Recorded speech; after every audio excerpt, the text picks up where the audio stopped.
Bismillahirrahmanirrahim. Assalamualaikum warahmatullahi wabarakatuh. Alhamdulillahirabbil alamin wa bihi nasta'inu ala umuri dunya waddin wassalatu wassalamu ala asrofil anbiya'i wal mursalin wa ala alihi wa sahbihi wa maulana Muhammadin amma ba'd. Rabbi shrah li sadri wa yassir li amri wahlul 'uqdatam min lisani yafqahu qawli. Yang pertama dan paling utama, marilah kita panjatkan puji serta syukur kita kehadrat Allah Subhanahu wa taala, karena berkat nikmat dan karunia-Nya kita masih dapat menjalankan segala perintahnya dan menjauhi segala larangannya. Tak lupa salawat serta salam marilah kita curah limpahkan kepada junjungan alam baginda besar Nabi Muhammad sallallahu alaihi wasallam beserta keluarga, para sahabat dan pengikutnya. Semoga kita semua bisa mendapatkan syafaatnya di yaumil akhir nanti. Amin. Pemirsa Dewa Channel rahimakumullah. Dalam kesempatan video kali ini, saya akan membawakan materi yang bertemakan Pancasila dalam perspektif Islam. Secara etimologis, Pancasila berasal dari bahasa Sanskerta. Panca yang berarti 5 dan sila yang berarti dasar. Atau secara harfiah adalah dasar yang memiliki 5 unsur. 5 unsur di sini yang dimaksud oleh Bapak Profesor Muhammad Yamin adalah peri kebangsaan, peri kemanusiaan, peri ketuhanan, peri kerakyatan, dan kesejahteraan rakyat. Pancasila adalah dasar atau falsafah negara, pandangan hidup, ideologi, dan pemersatu dalam kehidupan berbangsa dan bernegara. Pancasila sila pertama, ketuhanan yang Maha Esa. Pada prinsipnya, sila pertama menegaskan bahwa bangsa Indonesia dan setiap warga negaranya harus mengakui adanya Tuhan. Masalah ketuhanan merupakan masalah yang pokok atau dasar dalam setiap agama. Semua agama mengajarkan bahwa Tuhan itu esa atau tunggal, yang di dalam istilah Islam disebut dengan tauhid. Artinya mengesahkan Allah Subhanahu wa taala. Sebagaimana yang tercantum di dalam surah Al-Ikhlas ayat 1 sampai dengan 4. A'udzubillahi minasyaitonirrajim. Bismillahirrahmanirrahim. Qul huwallahu ahad. Allahus samad. Lam yalid wa lam yulad wa lam yakul lahu kufuwan ahad.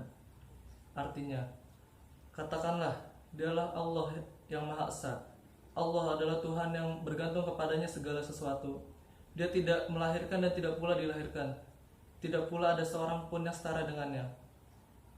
Dalam tafsir Ibnu Katsir, dalam pembahasan terdahulu telah disebutkan latar belakang penurunannya.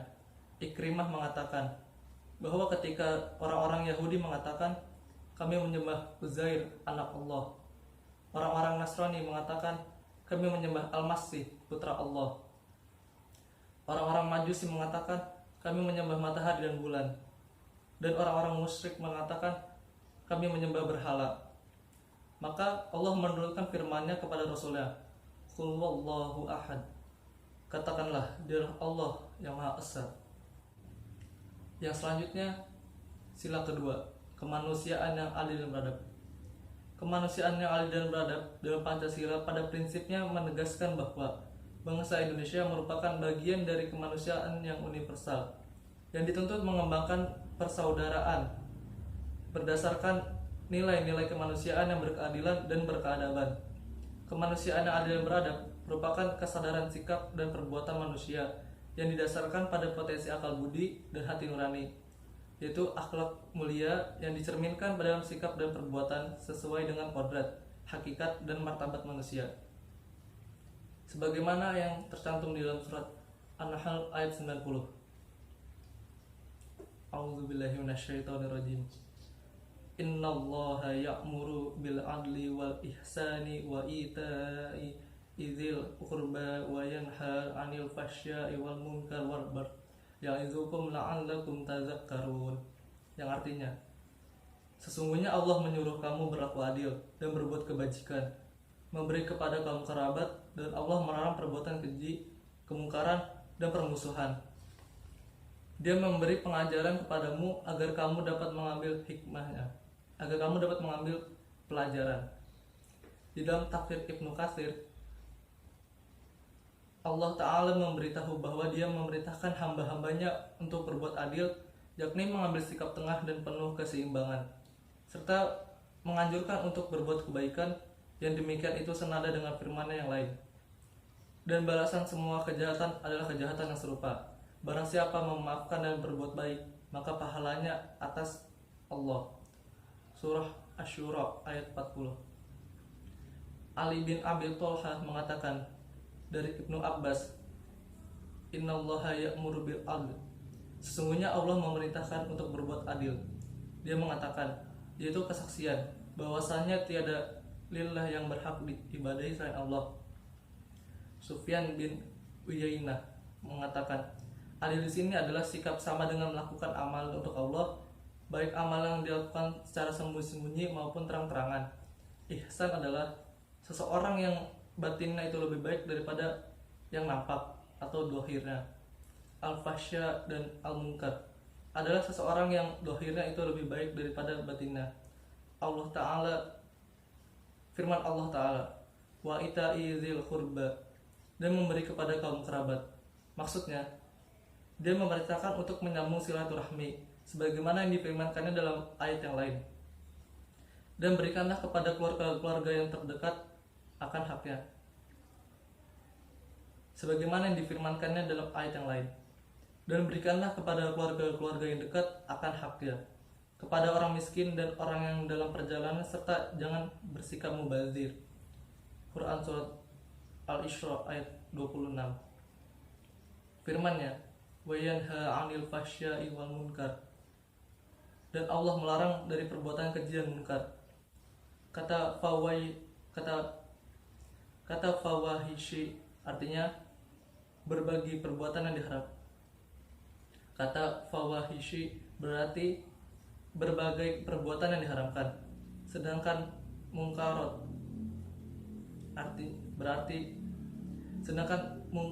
berarti perbuatan haram yang tampak dilakukan seorang. Karena itu di tempat lain Allah berfirman, katakanlah, Rabbku hanya mengharamkan berbagai macam fahisya, omongan keji, baik yang tampak maupun yang tersembunyi. Quran surat Al-A'raf ayat 33. Sedangkan al-baghyu berarti permusuhan terhadap umat manusia. Dalam sebuah hadis disebutkan, tidak ada dosa yang paling layak untuk disegerakan Allah siksanya di dunia, di samping siksa yang disiapkan untuk pelakunya di akhirat, selain al-baghyu, sikap permusuhan dan pemutusan silaturahmi. Firman-Nya, ya'idukum, dialah firman-Nya, ya'idukum, dia memberi pelajaran padamu, yakni dia menyuruh kalian berbuat kebaikan dan melarang kalian untuk berbuat keburukan. La'allakum tadzakkarun, supaya kamu mengambil pelajaran. Banyak hadis yang isinya melarang bercerai-berai dan memerintahkan untuk bersatu dan rukun, seperti yang dinyatakan di dalam kitab Sahih Muslim melalui hadis Suhail ibnu Abu Saleh dari ayahnya, dari Abu Hurairah, bahwa Rasulullah SAW bersabda, sesungguhnya Allah meridhoi kalian dalam 3 perkara dan membenci kalian dalam 3 perkara.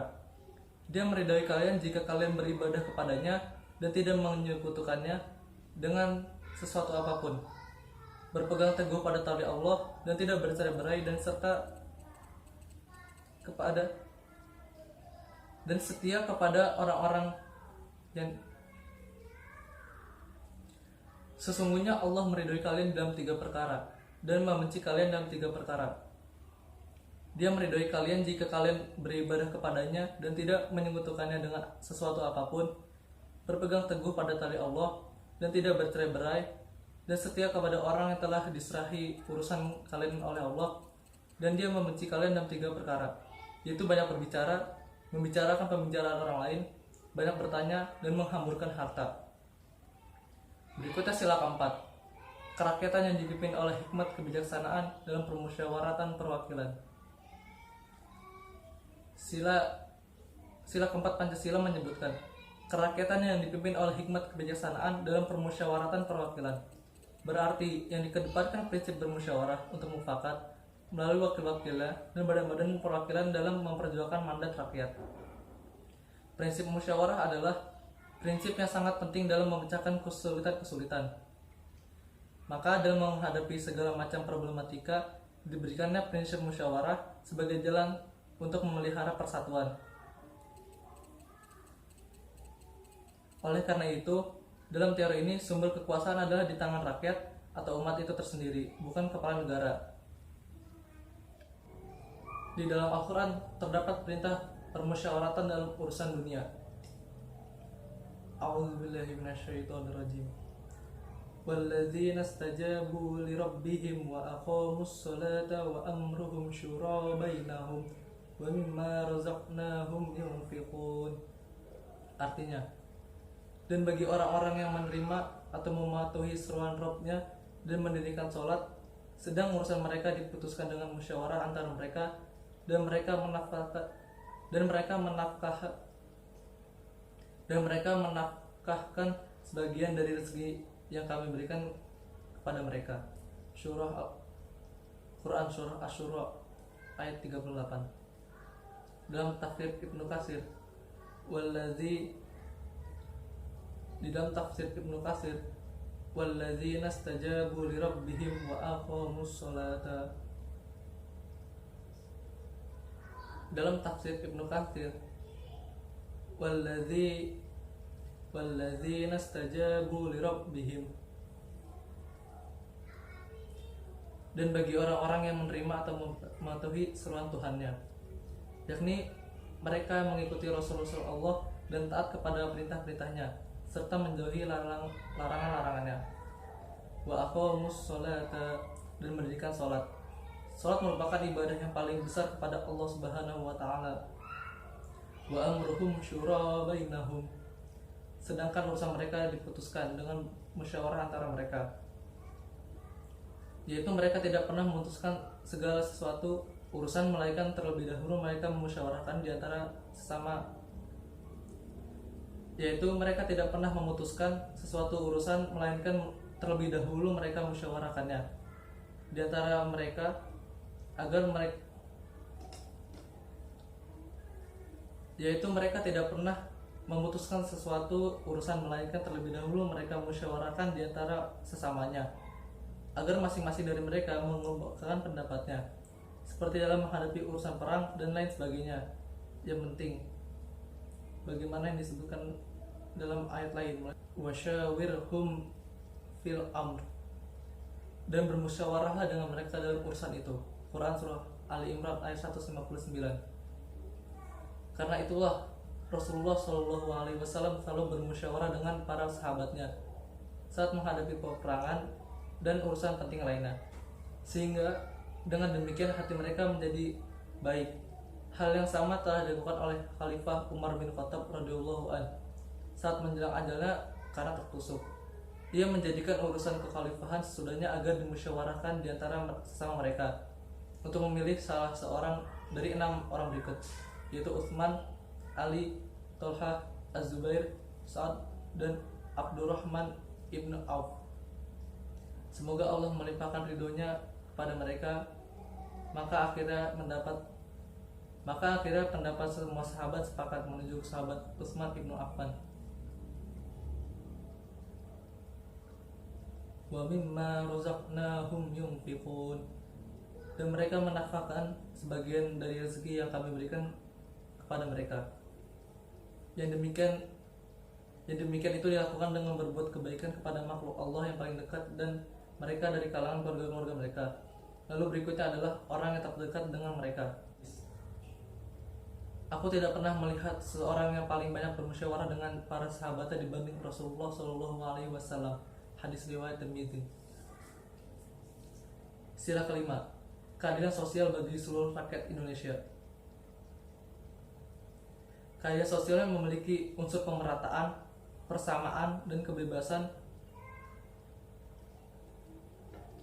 Sila kelima, keadilan sosial bagi seluruh rakyat Indonesia. Sila kelima, keadilan sosial bagi seluruh rakyat Indonesia. Dalam sila ini menunjukkan bahwa masyarakat Indonesia harus menyadari hak dan kewajiban yang sama untuk menciptakan keadilan dalam masyarakat. Keadilan sosial memiliki unsur pemerataan, persamaan, dan kebebasan. Nilai keadilan sosial mengamanatkan bahwa semua warga negara mempunyai hak yang sama di hadapan. Yang terakhir, sila kelima, keadilan sosial bagi seluruh rakyat Indonesia. Pada sila kelima ini menunjukkan bahwa masyarakat Indonesia harus menyadari hak dan kewajiban yang sama untuk menciptakan keadilan sosial dalam masyarakat. Keadilan sosial memiliki unsur pemerataan, persamaan, dan kebebasan. Nilai keadilan sosial mengamanatkan bahwa semua warga negara mempunyai hak yang sama di hadapan hukum. Kedudukan hak yang sama di hadapan hukum ini semata-mata sebagai bentuk keadilan dengan tidak membeda-bedakan manusia. Sila keadilan sosial merupakan rangkuman dari cita-cita bangsa untuk mencapai masyarakat yang sejahtera. Implementasi keadilan sosial bagi seluruh rakyat Indonesia haruslah berdasarkan ketentuan yang terdapat dalam pembukaan Undang-Undang Dasar 1945. Dan perjuangan pergerakan kemerdekaan Indonesia telah sampailah kepada saat yang berbahagia dengan selamat sentosa mengantarkan rakyat Indonesia ke depan pintu gerbang kemerdekaan negara Indonesia yang merdeka, bersatu, berdaulat, adil dan makmur. Berdasarkan pasal 1 ayat 3 Undang-Undang Dasar 1945 bahwa negara Indonesia adalah negara hukum. Ketentuan pasal tersebut merupakan landasan konstitusional bahwa Indonesia adalah negara yang berdasarkan atas hukum. Hukum ditempatkan sebagai aturan main dalam kehidupan bermasyarakat, berbangsa, dan bernegara. Hukum bisa dilihat sebagai perlengkapan masyarakat untuk menciptakan ketertiban dan keteraturan dalam kehidupan masyarakat. Sebagaimana tercantum dalam surah An-Nisa ayat 135. A'udzubillahi minasyaitonirrajim. Ya ayyuhalladzina amanu kunu A'udzubillahi minasyaitonirrajim. Ya ayyuhalladzina amanu kunu qaumi. Sebagaimana yang tercantum di dalam Al-Quran surah An-Nisa ayat 135. A'udzubillahi minasyaitonirrajim. Ya ayyuhalladzina amanu kunu qawwamina bil qisti syuhada'a lillahi walau ala anfusikum awil walidaini wal aqrabin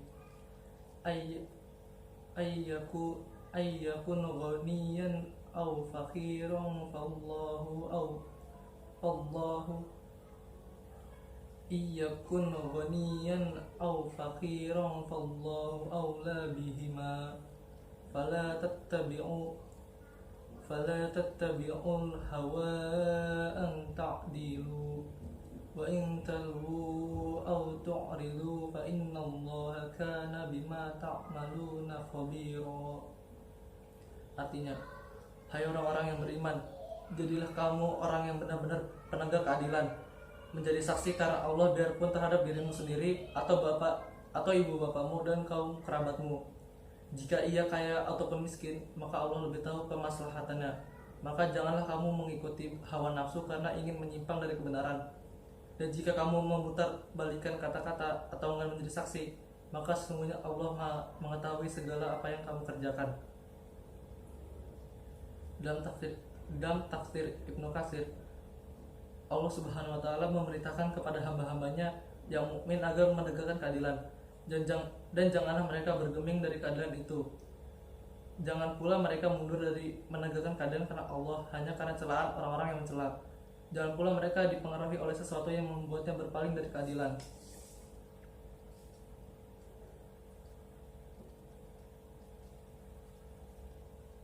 Dalam sebuah hadis menyebutkan, sesungguhnya manusia yang paling dicintai oleh Allah pada hari kiamat dan paling dekat kedudukannya di sisi Allah adalah seorang pemimpin yang adil.